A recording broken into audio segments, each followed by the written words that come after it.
கையில தேங்காய் விடான்னு சொல்லிக்கிட்டு இருக்கேன். அவன் என்னத்தான் உரிக்கிறான். சட்டி தண்ணியா இருக்கு. அப்பா, எனக்கு என்ன வயசு? 2.25 கலந்த வயசு. அறிவு இருக்கா? அவ ஏன் வயசை கேக்குறா?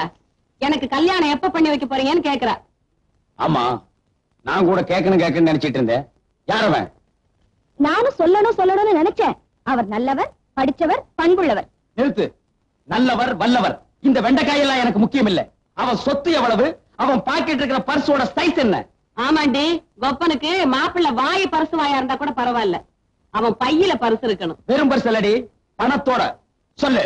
நீங்க மட்டும் பெரிய பணக்காரரா? முந்தி இல்ல, இப்ப ஆயிட்டல்ல. அவரும் அப்படி ஆக மாட்டாரா? என்ன கொலை பண்ணிட்டா? ஐயோ, உங்க புத்தி ஏண்டா இப்படி எல்லாம் போகுதோ? இத பாருங்க, என்னையும் அந்த ராஜாத்தி மாதிரி நினைச்சிடாதீங்க. நான் அவரைத்தான் கட்டிக்குவேன். அவருக்கு அப்பா அம்மா இல்லதான், அத்தை கிட்டதான் வளர்ந்தாரு. ஆனா நல்ல குணம் இருக்கு. இப்ப எங்க கல்யாணத்துக்கு ஒத்துக்க போறீங்களா இல்லையா?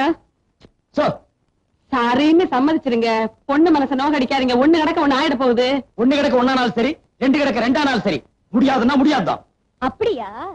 இப்ப நான் நேரா ரிஜிஸ்டர் ஆபீஸ்க்கு போக போறேங்கறியா? இல்லப்பா, போலீஸ் ஸ்டேஷனுக்கு போறேன். போலீஸ் ஸ்டேஷனுக்கா? ஏண்டி, இப்பெல்லாம் கல்யாணத்தை போலீஸ்காரங்களே பண்ணி வச்சிடறாங்களா?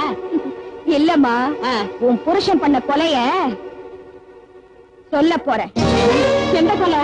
சீம்பால் கொலையா, பாலுங்கணத்து கொலையா? ஓஹோ, சீம்பால் கொலைன்னு அது வேற தனியா இருக்கா? அறிவு கெட்டவள, நீ ஒருத்தி போது எனக்கு. எவனாவது அன்னக்காவடி பைய வருவான், செருப்புல இருந்து சீப்பு வரைக்கும் கேட்பான். வாங்கி குடுங்கடி, கல்யாணத்துக்கு வேண்டிய ஏற்பாடு பண்ணுங்கடி. எவனையாவது கட்டிங்கடி.